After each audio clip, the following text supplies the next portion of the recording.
everybody. Welcome to the Sacred Femme Alchemy podcast, a podcast to help you on your sacred feminine journey towards self-love and healing.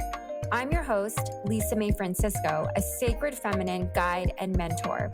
In the podcast, we'll dive deep on how to heal your core wounds, reclaim your feminine power, and liberate your truth so you can be your wild, authentic self. Thanks so much for listening. I'm super excited that you're here.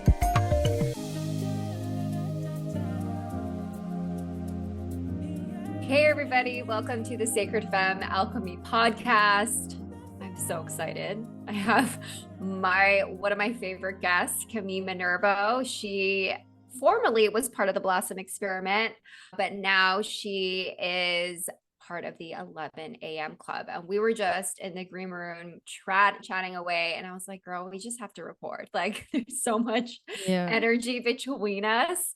And so I just wanted to hop on here and just have you, because it's been a while. I think the last time we recorded something, was it over the summer? July of last year. June. Yeah, I think it was July of last year. So almost 9 months. Almost. Oh my gosh. And I feel like so much has changed in your business. What you were explaining to me what the 11 a.m. club, and I was like, girl, I just got to hit record. What is it? Yes. And you didn't even know that I changed like all of these things. No, I was like, wait, what? I'm like, what do I call you now? Yeah. And it's so interesting because you also changed the name of, because I saw that you also changed the name of your podcast and your entire business. So I think it's an interesting conversation about pivoting and changes and outgrowing certain things in spiritual practices, business practices, everything. So I'm really excited to be here with you. You're honestly one of my favorite people to record with. Same. I just love it so much. So I'm really excited. Oh my God. Okay. So tell everyone, what the hell is the 11 a.m. club? How can they join? What is it? Yeah. So as we were talking, there are a lot of processes that I overcame in spirituality. And I don't know if you're listening, if you resonate with this. And I think Lisa resonates with this at least a little bit because we talked about it in the green room. So I'm going to share with you like the whole process of how this change came into being. So I feel like last year was a very important year for me in terms of getting into a new space with my connection to spirituality and with this inner work, because I've been doing this work and I've been connecting to spirituality for the past 7 years, I think. And at some point, this became so huge in my life that everything was about spirituality. I was like walking barefoot on the streets of Bangkok, living in Bali, just wearing like this sustainable material stuff, like not putting makeup on, not caring how I dressed, and blah blah blah blah blah, and saying that the tree was talking to me, which I really still believe that it does and everything. And I'm just saying that I went through this space without really without a grain of salt of, is this me, or am I just trying to be someone in this space, because those are all of the personas and the archetypes that I see. I don't know if you resonate with that. Yeah, I think for me, it was just like, it was more of, I didn't have a set of rules of how I should live, or like these archetypes that I felt like I had to follow. I mean, my whole spiritual journey began when I got sober. So I was part of the 12-step community. And so it was like, there were guidelines of like how to stay sober, but did I have a cookie cutter? Oh, this is what a sober person looks like. No. So I was completely open. I think it's only later on in life that I started to discover all of these other spiritual people of what quote unquote spirituality looks like to me, or these different ideas and expectations I thought of what they would look like. But I think instead of what they would look like, I had these expectations of how they should act like, which I'm like, what's worse? You know what I mean? Yeah. Yeah. One thing that I think it's really interesting when we get into spirituality is that because we're humans, we take our egos with us. So we're like either being like this, or like taking our ego into our physical day-to-day life, but then if we're not really aware, we're also taking our egos into our spiritual life. So then you're taking and what do I mean by that? So either you're going to feel like more like superior because you're doing the spiritual inner work and you're going to judge someone else who's not doing it.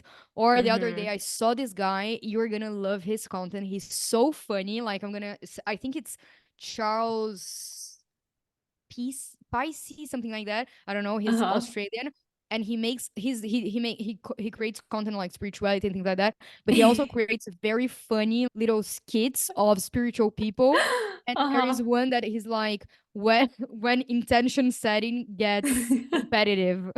So like you're in the spiritual circle and you're like, my intention for this circle is that like I open my heart. And then the other person's like, my intention for this circle is that I open my heart and that I connect to the divine. Like the next person, and it gets more and more competitive. My intention is the best one. My intention is the most pure one. My intention is the most spiritual one. And I think that is very much like bringing your ego into spirituality. And then I think that there's another type of bringing your ego into spirituality, which is the whole control thing, or the whole like things have to look a certain way, otherwise I don't know, I won't manifest, like we are saying before. Or otherwise, if I don't cry for exactly 11 minutes, my shadow won't be integrated. If I don't do the hypnosis therapy, then I don't know, then I won't be able to get rid of the subconscious belief or anything like that. And I think that I am a very mental person. Like I can be very controlling. So I realized that I was doing that very much in my spiritual and my inner work and my manifestation work and everything like that. Like I went through the whole like spiritual ego process of things, but that was like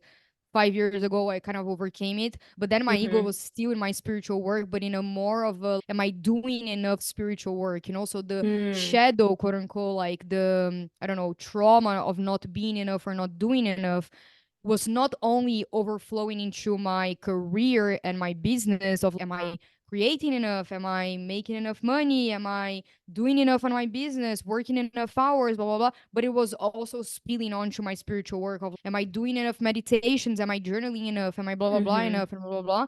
And at some point, I just felt like so done with it. I was so exhausted of the whole inner work.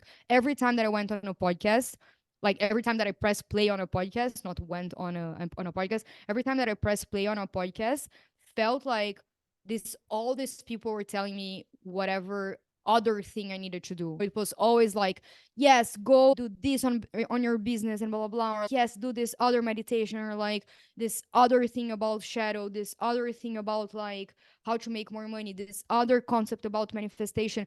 And I felt so overwhelmed. Like there was no more space inside of me that could hold any more information. I just felt so done with it, and I felt so tired. And every time that I would pop out for a walk and I wanted to hear something light and uplifting, there was nothing. Like there was no podcast that I was like, okay, I just want to hear something that has some kind of like spiritual or like personal development kind of mindset connotation to it, but that it's not heavy. And I realized that I was doing that with my own content as well. Like my own podcast, I didn't want to press play on it because I didn't want to hear all of the things that I had to change, because I was like buying into the whole spiritual industry, the whole like personal development industry, the whole rules of how spirituality should work, how manifestation should work, how a podcast should work. So the whole like little music, little intro, podcast recording with a guest, because otherwise it won't grow, and then little outro,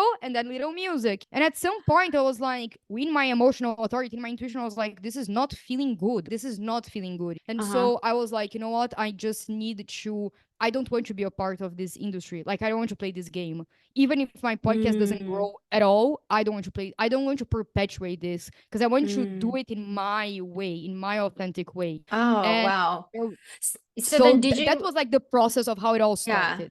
So then did you feel this sort of conflict of, because you really prided yourself on intuition, following your intuition, but then it's like behind the scenes, it was very prescriptive and formulaic of not only how you should run your business, but also how you should live. And so how did that feel to you, of processing information of this formula, but then sharing your message of how to tap into your intuition? I think it took me a while, and I think that's something that happens a lot with people when you start living this way. It took me a Mm-hmm. while to realize it's easy to say it now to you when I look Yeah. back on it, but when I was living it, it was hard to understand that was my intuition and not my ego. That was just like, I really can't be bothered to edit this podcast, or I really can't be bothered to do this recording today. It felt like I was dealing more with my fear of consistency rather than my intuition.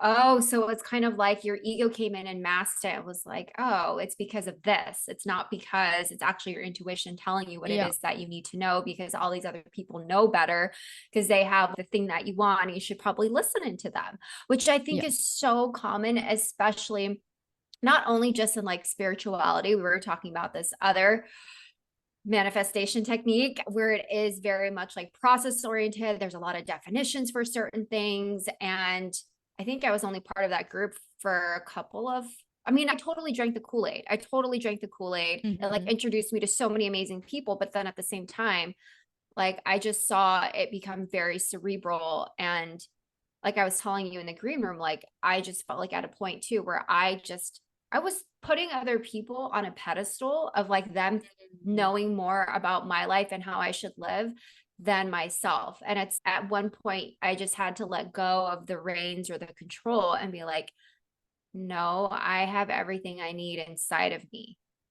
yeah. You I think that is something that I see my, even though I try to live by my own intuition, by my own authority, and I am doing this more and more, I can see myself relinquishing. And how do we say it, like out, because we have this sentence that we say Oh, a lot to each other. Outsourcing, yeah, outsourcing your outsourcing, yeah, good. authority. Mm-hmm. Yeah, so I see myself outsourcing my power and my intuition, my authority a lot to other people. So I saw myself doing this towards end of last year with like business concepts. I started following this Mm. guy he's really good and everything, but he's a different like, he has a different vibe than me. He's way more like the hustle and grind mentality type of guy. It's Alex Hermosi. I don't know if you have No, ever heard I'm like, about I'm gonna him. follow all these people that you're telling me Yeah, but to. he's a very, I don't know, in the end it was kind of like detrimental for me. So I don't know if I would recommend it, Oh, because he's very like post 3 times a day and blah blah blah, like this type of person. Yeah, inner girl. chuck. And that really doesn't work for me and for my energy, especially as a projector. But I remember that I was learning so much from him, and I really loved learning that much, whatever I was learning. But at the same time, you have to learn how to draw the line between whatever works for other people versus what is going to work for you. Because it doesn't mean Mm-hmm. that it worked for others, that it's going to work for you in the same way. So it's really important to like learn as much as you can, but then filter it through your own filter of your own intuition. That's why I've always been so obsessed with working with intuition and helping other people do that, because Mm-hmm. I would never, because I have done this with so many other people, like putting them in pedestals and admitting that they know more than me and Mm-hmm. outsourcing my authority from small to like really huge things. And that has only been detrimental for my life. So I Mm-hmm. want to be the person that is always being like, okay, I read this energetically, but what do you read?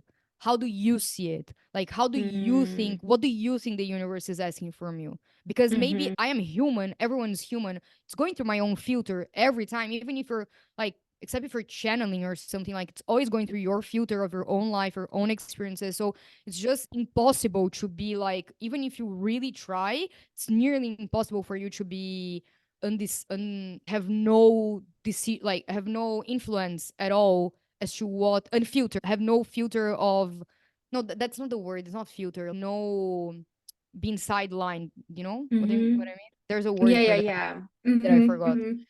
So it's really hard to not have that as a human, not have an opinion, or not have a certain idea of what should happen or something like that. So that's why for me it's so important to guide people back to their intuitions. And now in the work that I do is like manifestation, but it always has intuition in it. Always. Because Mm-hmm. for me, it's not about intuition. Oh, let's get cute messages from our intuitions. It's a way of living, in the sense that once it's embodied on you, no one can take that away from you. No one can tell you what you're doing, and you're not going to be derailed by anyone because you trust yourself so much. That's the thing about, it's like bringing the power back to yourself. That's, for me, that's the thing about intuition, you know. So instead of, like, in your situation, for example, of you like letting the power, like giving the power to other people and putting them in pedestals and everything, if you have that power inside of you, you see them for who they are, but you also see yourself for who you are.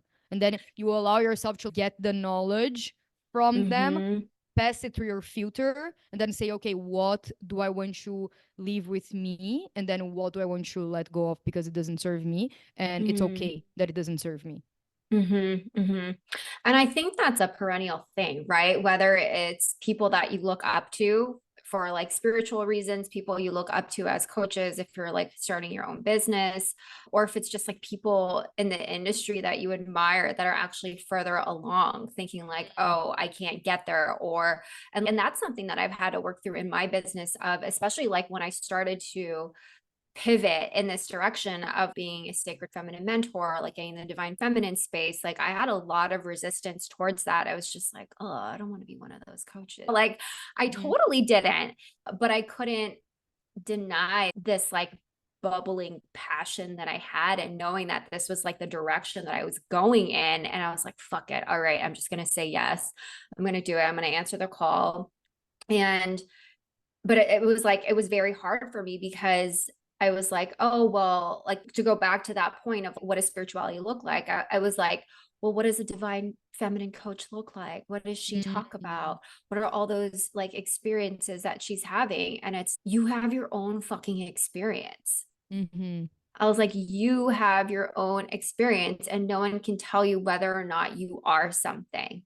That actually outsources your authority. That puts like power in other people's hands. It leaves you in this like hierarchical like dynamic, and it makes you further not trust yourself. And that's something that I have to constantly look at, is just like, how do I return back to me? How do I return back? And that's why like my spiritual practice has evolved to working a lot with the elements. And that's why I love working with my like current teacher right now in my Kundalini training, where from the very beginning, and I was following her for over a year before I stepped into any of her containers. And the thing that she always emphasized was like, I am not a guru. I don't know more than you. Like, you are your own healer. You have your own power. And I think, especially in the spiritual world, where it's very much like people get power from being a leader and saying, oh, do what I say. And that's just like speaking from the ego. And so that's why I've had to also watch myself thinking of, oh, am I acting like I think I know better? Especially in a space when people tell you like, oh, be the authority. Be the authority. It's no one, I hate to say this, but I'm like, no one's a fucking authority of anything. It's just your fucking experience and how you're perceiving it through your own lens. We don't know if you're right. Yeah. It's like, check with yourself and see if it works for you. And then you can, I don't know, promote it or whatever. But I just see so much of that. Yeah, I totally see your point and your experience. And I think that you can ask yourself that question for everything that you do, really, not wanting to go in like this deep rabbit holes of overthinking everything in your life. But for me, at some point, I started asking myself, okay, what does my like, how do I want my podcast to look like? If there was no other podcast in the world and I had no frame of reference and I had no people that I look up to and how their podcasts are set up and how their business are set up and how they make money and blah blah blah, there was nothing like that. How would I want to set it up? And that's how the whole like rebranding idea came into my mind, how the whole like I need to change how things are done, like maybe having guests, like random guests in my show was a line for a period of time. But for me, I'd much rather have, I don't know, a pool of 7-10 guests that I know, like you, like my friends, whatever, like other people that I know the vibe and the energy that I'm gonna get from that episode, and I know exactly how we're gonna have the same kind of like flow of thoughts and everything, rather than have someone new and have this much more, I don't know, like structured thing of like, hi, tell us a little bit about it. At some point it just didn't feel really aligned to me anymore. It did feel in the beginning, and I love listening to some podcasts that are like that. But for me, at some Mhm. point, I just didn't feel like it was me anymore. I just felt like I was doing it because X and Y and Z person told me that I Mhm. should, and that's how you grow a podcast and blah blah blah and whatever. And I took some steps back and I was like, okay, I don't want to do like the whole intro thing. I don't want to do the whole outro thing. Like, I want my podcast to change its name, because I felt like there was this moment that I did a little meditation and I closed my eyes and I like connected to the energy of the Blossom Experiment, like the brand. And I felt like Mm. it was like dying, not in a bad way of, Wow. oh, it's dead. It was dying in the way of telling me like my cycle is over. I'm ready to die and to end. And this was your platform for some time and it served you, but now it's time to move on to another thing. And it was really easy, quote unquote, to say goodbye to this brand, because I Mhm. felt like it was its time. I didn't want to force something that Yes. was not there anymore. So after and while I was going through this process, I had this idea, because I'm a projector and like I wake up late and like I do everything late and everything is like really slow and blah blah blah. So I was joking with my friend on a podcast and I told her like, yeah, I like my morning routine is at 11 a.m. And then like from that place it came the whole thing of like my podcast being named the 11 a.m. morning routine, which I think is very authentic and it's very me. And it's very, if I can have a morning routine at 11 a.m., so can you. You are free to do what Mm. you want, and this is a space where you can come as you are. You can be whoever you are, wake up at whatever time you want. If you want to wake up at Mm. 5 a.m., it's okay. We're also welcome and everything.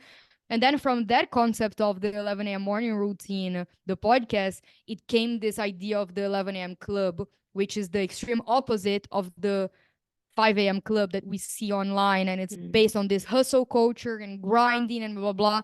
And we're like, in the 11 a.m. club, we're like, okay, the 5 a.m. club people, they want to grind their asses off and hustle. We at the 11 a.m. club, we want to sleep and we want to do things slow and we want to do less things, but manifest more. And when I say less, it doesn't mean that you're not going to do anything in life. You're just going to do things. You're just going to take less action, but more aligned ones and with more Mm. charge behind their like more Mhm. energetically charged. And that's, I think, something that I've been working on for the past, I don't know, 5 years at this point, of learning about taking action that is aligned and working slowly but more efficiently. And I think that, again, Mhm. that's very authentic, to me, for me, like putting this out there and hopefully inviting people, and I don't know, yeah, inviting people to do the same, because I think that nowadays we have a lot of people already just like saying do more, post more, and create more. No, no, no. And we have few people that are saying like do less, rest more, just do stuff that are more aligned and learn how to read your energy and things like that. So I want I wanted to create a club, like a community where people could find each other, that they were like where people like this could find each other. So Mhm. then like I had the idea for the 11 a.m. club, which is now becoming a community. Like we have this whole thing with wanting to do like a membership and everything, maybe like dinner parties all over the Oh, world I with like love specific like that. 11 a.m. clubbers. So I basically wanted to create something that felt uplifting and aligned and felt integrated with life. It wasn't Mm. about like spirituality having this separate box. It was about spirituality and personal development and your inner work being integrated in your life and everything like being part of your lifestyle and you as a human. So I don't Mhm. want it to be like this membership that's like only about spirituality. No, we can talk about like maybe one month I'm gonna bring like a fashion expert and the other one I'm gonna bring like a beauty expert, and we can still talk about like spirituality and personal development and manifestation, blah, blah, blah, because the whole thing is about manifestation and manifesting with ease. But we can also Mm. talk about girly stuff, Oh like my just gosh. I like, love girlies, this. because I Girly, girly felt like pops. that yeah, exactly, because Hey, girly I pop. felt the need to have something that was light. It was deep but at the Mhm. same time light, not superficial but just easy for and light. Yeah, that's the whole process behind the 11 a.m. morning Wow. routine and the 11 a.m. club. I love that. And it's funny. I didn't even know that you were launching a community because I have a community as well. So that's something that we both like. We both did a rebrand, changed the directions, we're creating communities. I love that. But it is true. It's like what you talked about. What is right for you? Really leaning in and answering that question to yourself. And so for someone that's new that might not have that courage or was so into following other people and what they say, what would you tell them? And it's what would you tell your younger self who was early on the journey before figuring this stuff out? First thing that I would tell her is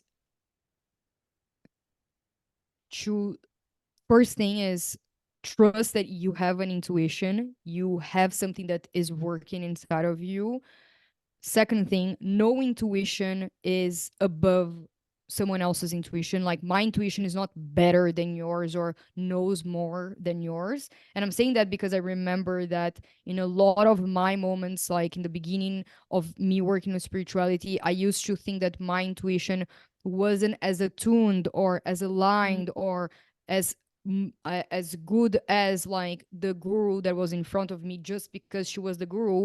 And I remember like very well this specific dynamic that we had with one guru like in Brazil. And this woman was really famous and she's until now she's like really famous. And we worked with this woman. And I remember that the first time that I met her, I felt something off. Like I didn't Mm. feel really aligned with her. I felt like weird inside of myself. And instead of trusting that intuition, like that emotional intuition, at the time I didn't know about human design either, about like, my authority is emotional and everything. But instead of trusting that, I told because everyone else liked her and loved her. And Mm. this other girl that I worked for and I looked up to a lot, that was like this mini guru, quote unquote. She was the owner of the company and everything. And I like really admired her channeling skills and her intuitive skills and everything. And I kept thinking that she was like the most intuitive person in the whole company, in the whole group. So if she liked that woman, like the whole, like the big guru, then I was the one who was wrong.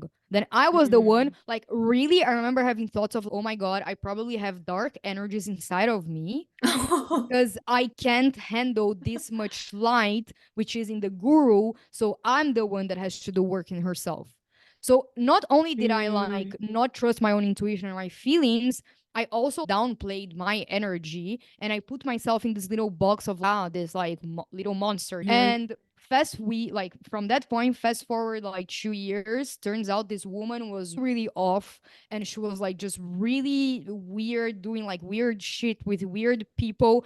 And we broke up the partnership Oh, with her and everything. shoot. And everyone hated her in the end and everything. And I was like, great. I was the only one who fucking picked up on it. And I, instead of trusting my intuition and trusting Yeah. my gut, I just downplayed it and I outsourced that intuition to other people because other people know better, because other intuitions, quote unquote, are more aligned or more skilled or higher than me Mm. or whatever it was.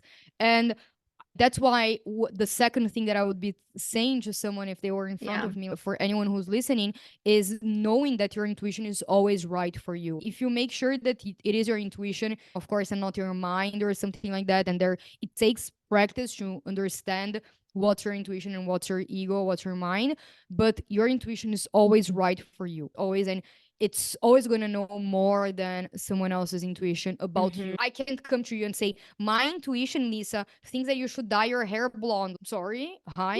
Like, who are you?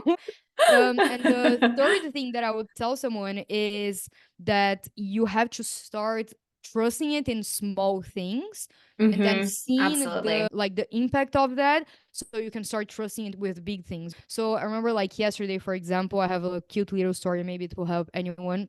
Yesterday I had this like French course that I go to every Monday and Wednesday here. And I was like, I can't, like, I couldn't see myself going. I felt so drained with energy. I didn't have the energy to get the metro and go to the class and look at the teacher and everything. I just felt like I really don't want to go.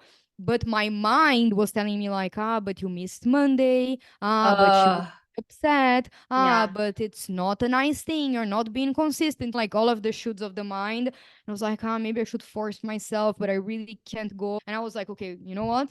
Authority, emotion. What do I emotionally feel? And then I put myself in like emotionally, like if I was taking the metro, how would I feel? If I was in the class, how would I feel? And all of them, I felt really low in energy. So I was like, you know what? I'm going to trust this and I'm not going to go. The moment that I decided not to go, I even decided to not cook myself lunch, which I do every day.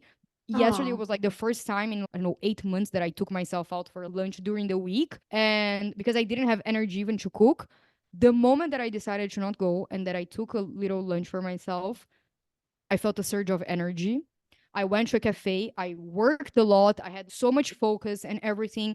And then I went with my boyfriend. He bought me clothes and everything. I was like, this is the best day ever. So glad that I followed my intuition in that, because the surge of energy that I got and like the level of focus that I could have in my work would have not been there if I had leaked my power, quote unquote, and just gone with what my mind should thought that I should be doing. So it's like, and in small things like this, you start trusting it more and more. So if in a small thing like this, I trust and I get the surge of energy and more focus and more productivity, and I feel way more aligned and more happy and everything, I trust that maybe next time that my intuition says, do not work with this client, I will trust that there's something better coming along to me. Like in a bigger thing that maybe it's more scary, I will trust it more, because like in the small things that I trusted it before, it proved to be like the best thing for me. So I think that's like the third thing that I would say to someone who's starting out in the journey for sure. And I love that, because it's sometimes our mind can trick us into doing something, and you absolutely nailed it on the head. You were like, okay, it was a shoulds. And it reminds me of a story that I have also, where I signed up for pottery class, like on the wheel. And it was something that I wanted to do for myself outside of business, nothing to do with it, not trying to monetize anything. And I went, I fucking hated it. I hated it. I'm like, that's an unpopular opinion. I don't like Yeah. doing pottery on the wheel. I don't like it. And I was the guy, the teacher, he was instructing me, and I was looking at other people. I was like, y'all fucking like this? This is hella boring. Like, I don't know exactly what. I was like I think it was like 2.5 hours. I was ready to go within the 1 hour. Yeah. And Within the first 10 minutes. yeah. And then afterwards we had to clean up. I was like, oh my God, this is ridiculous. This is so much stuff. I had to mop and everything. I was like, are you joking? And but like you, I was like, fuck, I paid for it. I spent a lot of money on it. Girl, I didn't go back. Yeah. I didn't go I'm back. so glad. I didn't go back. I was like, why am I going to force time? Like, to me, now I'm knowing how much I value my time. My time is the most precious thing to me. And if I'm doing something that isn't aligned to what my heart truly desires, like, sure, I understand like showing up for things because you have to, right? Yeah. Yeah. But this, I was like, no, I'm not doing it. And then I found like another activity where it was just like doing, like connecting to your yoni. And I really loved that. And it was so juicy and it was so like yummy and nourishing. And I was like, I didn't get that from pottery. So why am I going to make myself go? But there's that whole, I don't want to say like masculine mentality, but it is that point of listening to your mind and just doing it, and neglecting completely that piece of what lights up your soul, what lights up your heart. And I think for a lot of people that are having trouble understanding or discerning what their intuition is, it's like your intuition speaks to you when it is quiet. It first starts as a little whisper, because if anything, it's more of a feeling.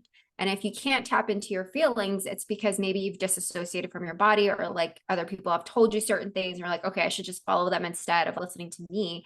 But really, I think it's just this practice of learning how to center yourself, learning how to get quiet, and leaving the mind completely out of it, and checking in, like what you did, of like that meditation of what is that energy of the blossom experiment. And then afterwards, gaining clarity. The thing that I loved is that you didn't say to people, hey, I'm thinking of doing this. Da, da, da, da. What do you think I should do? And at the end of the day, you know what's right for you. Like you, the universe, spirit, no one can tell you that. And I think as I go further on spirituality, I've learned to ask people less for what I think I should do. Yeah. You know, I But feel like that's it a bites me in the scary ass. one. I don't Yeah, know of if you I don't course. know if you feel that. I think it is and it isn't. There are certain parts where I feel like I'm still outsourcing in my business, you Mm-hmm. know, of what I think I should do, how other people's paths are. I should just follow that. But it's even today, I was just thinking, do I want to post that many TikToks today? And lately, I've just been doing content so much. And I'm like, I'm basically a free content creator. I don't want to do this. I don't want to fucking do this. I'm like, Yeah. who says that and I just, it's bring it back. So you've really inspired me to think, okay, what is it that truly lights up my soul? How do I want to run my business? Sure, filtering and taking in like what I've learned, but then filtering it through my own lens, because what may work for someone else may not work for me. Yeah. I think that's a very interesting conversation because I think that you can, again, you can put that in so many areas of your life. And I think that the Mhm. whole not asking other people for not even permission about their opinions or something like that, I think that I still, and it's interesting because the places where you have the most resistance in and the areas that you have the most resistance in your life, like your relationship, your career, your health, your Mhm. business, your money, your relationships. I don't know if I repeated the relationships already, but anyways, is the place where you're normally gonna trust your intuition less and outsource your power the most. So Mhm. if you have, for example, you have a lot of clarity in your relationship. So if one day you woke up with this intuition and you said, I need to leave this relationship, you wouldn't be like, oh my God, what do you think I should do? What do you do? Like, I know what I have to do. And Mhm. that's it, you know? Maybe you would talk to some friends or even not, like maybe you wouldn't. But in business, and I have the same thing, like it's the place where I have the most resistance in is the place where I tend to look for answers outside of myself the most, Yes. and the Uh-huh. place where I feel the most judged as well by myself. So when I started changing everything, because I also started detaching my personal brand and the content that I create for my name, which is way Mhm. more like lifestyle now and like some fashion little things and whatever I feel like creating. And now I have the spiritual personal development manifestation, everything like for the business in another account, which is the Mhm. 11 a.m. club. And here is what I talk about. And I'm not meshing both of them. And I'm glad that I'm not doing this anymore. And when I was making this decision, it was really hard for me because I was like, wait, but if you're a coach, normally it's based on your name. So what am I gonna do? Mhm. Or isn't this gonna be weird? Should this be on my name? Should I be doing this? But it doesn't make sense. But at the end of the day, I was like, and I was like trying to find examples Yeah. of other people who were doing this. And I was like, maybe I could find one or another or something like that. But at the end of the day, I was like, if you feel in your intuition that this is the way to move forward, like just do it like that. Because if you Mhm. force yourself to again post it in this way and blah blah blah, like you're always gonna feel like there's something that doesn't feel good. And that's what was happening because every time that I was like posting lifestyle stuff on my personal account, I was feeling really happy. But then I Mhm. was like judging myself because I was like, ah, but this is not on business and this is not like Oh. selling something. And then whenever I was posting something that was selling something, I felt like weird because I was like, but should this be here or something like that? And then when I finally separated both of them and I was like, okay, this goes here, I was like more strategic about it. The podcast is not Camille's podcast, is the 11 a.m. club podcast. This is all for this brand. It has this team. And I was like more strategic about it, using my marketing skills and everything for this. I remember that when I started posting like my stuff on my like my lifestyle, like girly stuff on my TikTok and my my Instagram, I was feeling so much more, so liberated. I was like, thank Mm, God, like now I can like just be myself and do whatever the F I want, instead of having to put myself in this little box of like, it has to be under my name and whatever. I don't think that I'm perfect at all, and I still think that there are places where I'm hiding in certain circumstances, and I think that they are becoming more clear and clear with time. But I mm-hmm. think that it's really interesting to notice that even when I was like so following this alignment, I was still, but do you think that I like should put them all like both in the same Instagram? And of course the person will have her own opinion about what I Right. should do, but doesn't mean that it's going to be the best for me. So yeah, it's a challenge, and for sure it shows up the most in the areas that you have the most resistance. Mm-hmm. And for me, it's like the areas that I feel the most green in, that I feel like I don't have that much experience in, where I'm like Mm, more willing to listen to someone who knows the way. So I'm like, yeah. okay, can you like cut my timeline so I don't have to figure this out? If you have, let me try it and see if it works for me. Yeah. Um, yeah, it's so interesting because I noticed on your TikTok content that your content changed because you used to promote a lot of your podcast episodes with guests. And then now I see all this lovely lifestyle content, your outfits. And I admit, like, I love those. Like, I love those. It shows more your personality, Yeah. not just because I'm like your friend, but, and I love the way that you weave in the messaging with the Mm, content. It's just yeah. more, now that you're talking about it, I totally get it. I'm like, yeah, it is. It's more you. Yeah. And I feel like I don't have this pressure because sometimes I was like, oh my God, I can't just share an outfit because it has to have this deep, whatever spirituality thing. And I'm like, or it doesn't. Or I can just share the outfit because I want to share the outfit. And then the whole like podcast and deepen and depthness, I don't know, that I have to me and that exists and it's really real and authentic can live somewhere else. It doesn't, I don't have to Mhm. like just put myself in this box of like I have to like my content has to look like this and everything. And I don't know why, like I'm having these two separate things, but it just makes way more sense. And like with the way that I want to evolve the 11 a.m. club as well, I don't want it to be attached to my face because at some Mhm. point, like in the membership, I want to have like, I want to give space for other women to teach. Like, Yeah. each month we'll have a different theme, like I said, and we're going to have like, I don't know, you teaching something. And then like in another month, like someone else teaching something else. And of course, I'm going to lead the stuff because I'm like the founder of the thing, but I want it to be a platform for other women to be showcased as well. So I don't want to Mhm. have my face fully attached to it. So maybe it's just like a different format of a business than I originally thought it would. So instead of just like me being the coach and everything, maybe it's not gonna look like that. Maybe I have my coaching thing, but maybe that's not only the only thing that it is. And that's why Mhm. intuitively I feel like I don't want it to be like my name. So yeah, Mhm. I don't know. I think it's, or maybe not. Like maybe I don't know. 2 months is gonna change. Who knows? I don't know. The universe knows. You're like, I know nothing. I think from our conversation, it's kind of like the theme that I grappled or grabbed was we know nothing. Ultimately, it's a journey of just being okay with where you're at too and accepting it. If you don't know that, it's totally fine. You don't have to control the thing. You don't have to force an outcome.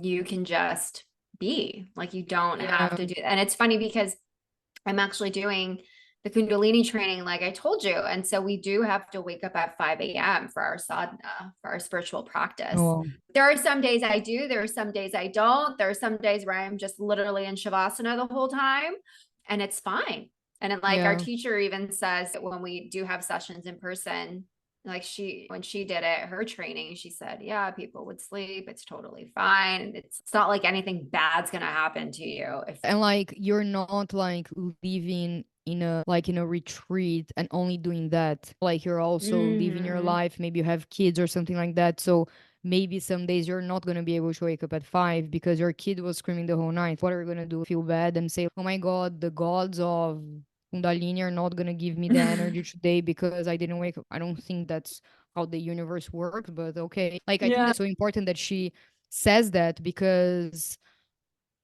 I think, I don't know, in other places where I have been in other trainings, it's like, I don't know, like when I redid my Reiki training, I had to do 21 days of Reiki giving to myself. And it was like, if you don't do the 21 days, Reiki is not going to be integrated in you and you're not going to become a Reiki. Like all of this, I don't know, like this fear mechanisms. Oh Oh my my God, am I doing God. this right or something like that? And yeah, it's just, who know, maybe they're right. Who that's the thing, who knows? Reiki is an Mm. energy. You can feel it, you can't see it, you can't like, I don't know Mm-hmm. if you can measure it, but how are you, the person who's learning it, gonna say, no, I don't think that I need 21 days. I think I need 19. Maybe if you feel that in your intuition, you're still gonna do the 21 days because the teacher said so. So I think it's like a challenge, but I think that especially in spirituality, we have to be really careful with how we guide people and how we teach Mm-hmm. things, because you Mm-hmm. get people in a very, I said this in another podcast, you get people in a very vulnerable place. So you have You to be do. really careful with how, even I was talking to a friend that I feel like, I don't know if you feel this, but I feel like sometimes in the spiritual industry, there's like a low key gaslighting type of thing sometimes to sell services. So it's, if you don't invest in a mentor, the universe is not going to support you in manifesting your dreams. Wink, invest in me as a mentor. I don't know if you've ever seen this. People will actually say this. Oh You've never my seen God. this? I've seen people say like never trust a coach who doesn't have a coach. I've heard Like people say bullshit. that. Sorry. Yeah, yeah, yeah. No, I don't believe in that. It's like, what? Why? What if they've Like, already invested in coaches and right now they just don't exactly. want, like, Yeah. whatever. But this reminds me of when this was like, I think in 2016, I almost entered like this cult like 12-step community. And we had to call, like you call them your sponsors, we had to call our sponsors every day, I think for 30 days for like at the same time. And if you missed a day, you had to restart the day count. What? Wow. Yeah, because it was this idea that you're showing us that you're ready to commit, you're willing to do anything. And it was always this thing of people want what we have, but they're not willing to do what we do.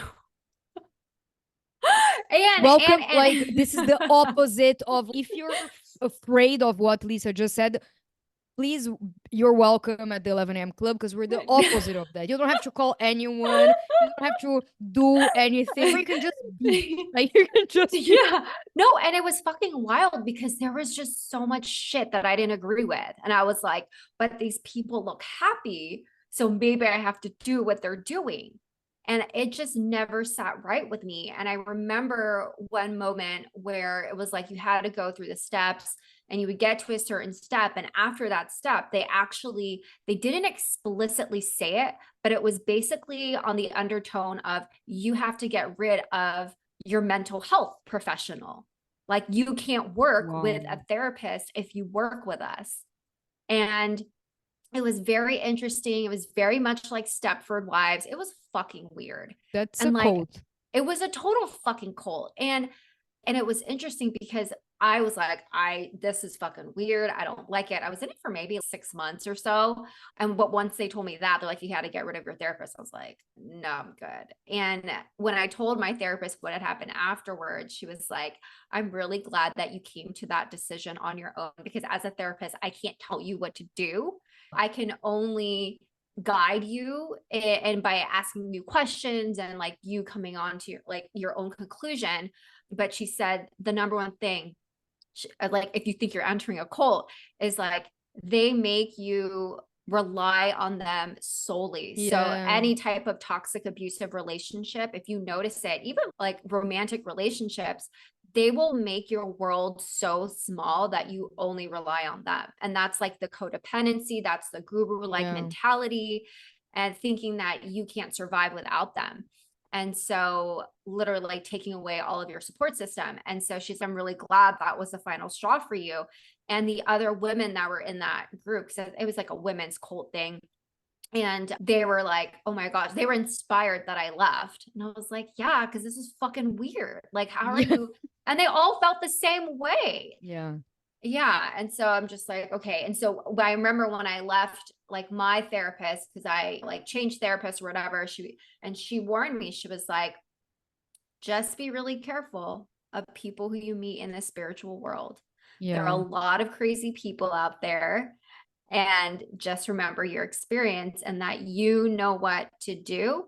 You have your own intuition, you have your gut, you have everything inside of you, and you know how to make good choices.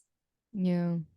That's Yeah. perfect. I'm so glad that you did that as well, because I was gonna also share that I have a friend of mine that she was kind of like part of this low key, high key cult, yoga cult in Brazil. And one Mm, of the things that, and I asked her like, God, like your family, did they never say anything, or did they never, were they never, I don't know, asking you questions or worried about you or something? mm, And she said that the cult is so well done that they invite you in the cult to like, don't share that much with your family, don't share our things with your family, mm, don't talk about your practices and our whatever, like our rules or whatever with anyone, because they will be judgmental of you and everything.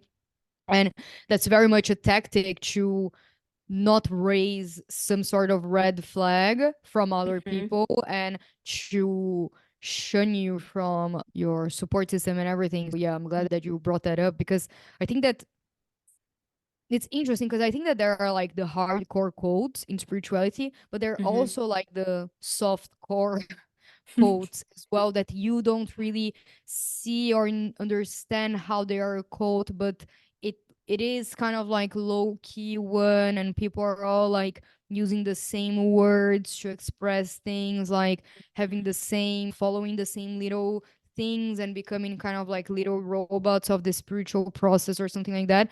And it's mhm, very just all, you have to be so careful with, I feel, in spirituality. That's something that I always say, and I think that's a little bit also something that I want to bring into the 11 a.m. club and my podcast, which is just taking things with with a grain of salt. mm, And you have to just, I don't know, like nowadays for me, it takes so much to convince me of something in spirituality. I have like my mm, go-to sources of things that I love learning from. And after that, if you want me to learn from something, it will take a huge convincing.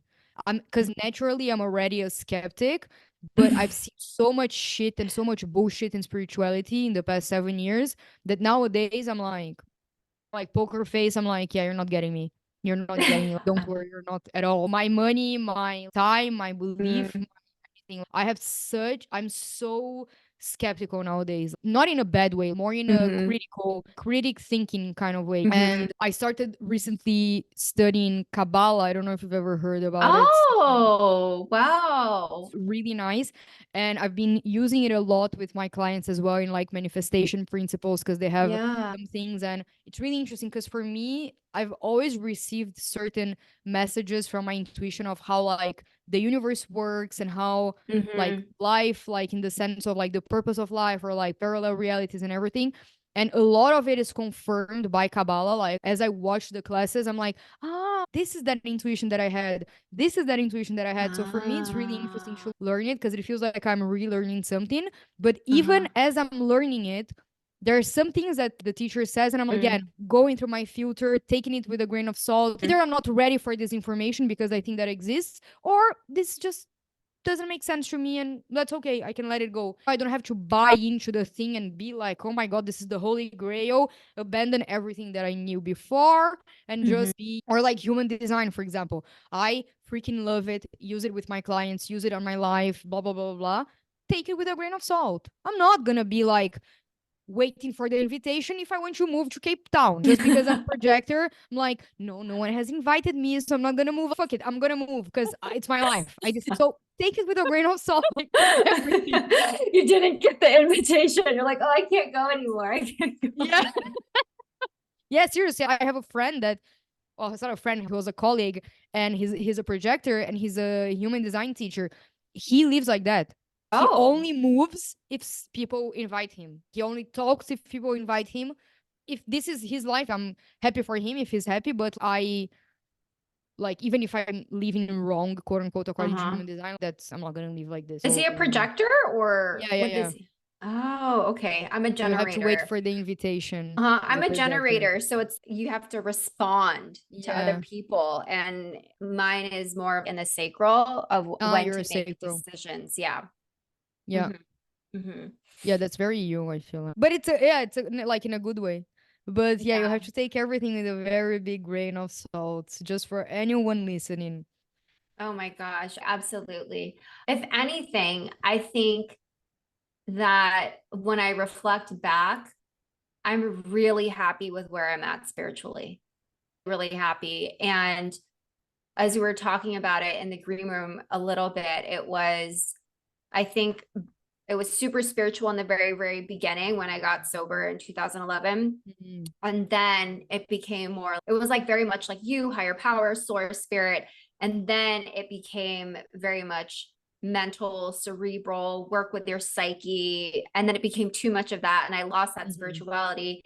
And then in the last couple of years, it was like, I really need spirituality again. I can't just solely rely on my psyche and subconscious. And like, I had my good run with that, like, no shade to that or anything. But I realized, okay, I need that balance. And that's what Kundalini yoga or like Tantra has really given me, of that middle ground, and then working with that divine feminine in that aspect, but then also Carl Jung, which is a psyche. And so for me, Mhm. it's perfect that it dovetails together.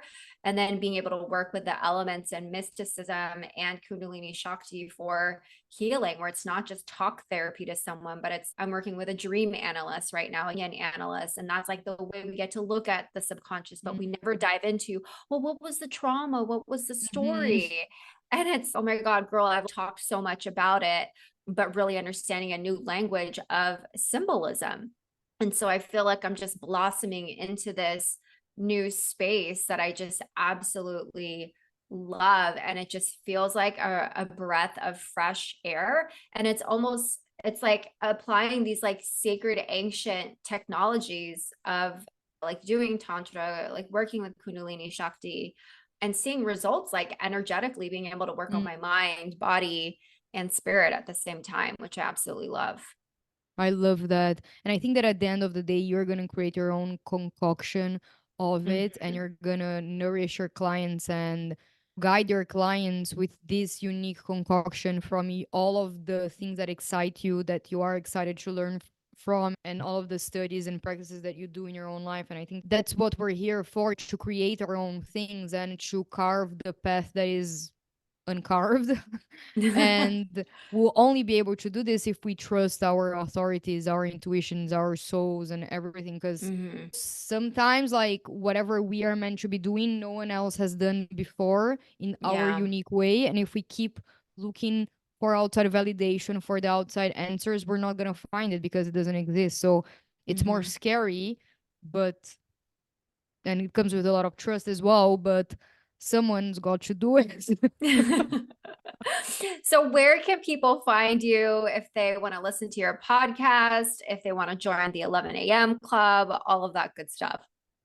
So the podcast is the 11 a.m. morning routine in all of your favorite podcast players. We also have a new little, I don't know if you saw it, but we have we got like a rebranding. So the new cover art for it is so cute. Ooh. It's pink and red and whatever. Like, my sister made it, and it's just so cute. Oh, I love it.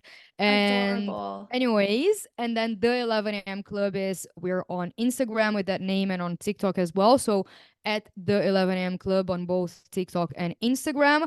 The membership, we are on the works for that. And I feel like it's going to take at least like a couple of months for that to be launched. Yeah. But we already have the manifest with these group coaching container, the beta round going on already. So I have both like in English and in Portuguese. So if you want to get, if you are Brazilian by any chance, or a Portuguese person listening to this, I'm Brazilian originally. That's why I have one in Portuguese, and I have a lot of audience in Brazil. So if you want to get on the Portuguese or English one, you can just message us at the 11 a.m. club. And yeah, and in this group container is just so amazing. Like it's a weekly group container, and we've been running this for the past, I believe, like 4 weeks or 5 weeks or something like that. It's quite new, and Mm-hmm. I've already seen like the clients, like this week for example, they manifested aligned job opportunities, manifested like Amazing. accessories or like a phone, like material things, but they've also been manifesting a lot of like mindset shifts and things that before the container they looked at it with so much like scarcity mentality, and now like they were this week their partner brought up some like debt that they had in the bank and everything, and Mm, she was able to just act, no, let's like go into the level of the solution, let's think about it in an abundant way. It's like X, at least it's not like X plus 10,000 in the bank. And it's so beautiful to see that she herself recognized that before the group container she would have her reaction would have been completely different, and how they're able to set boundaries and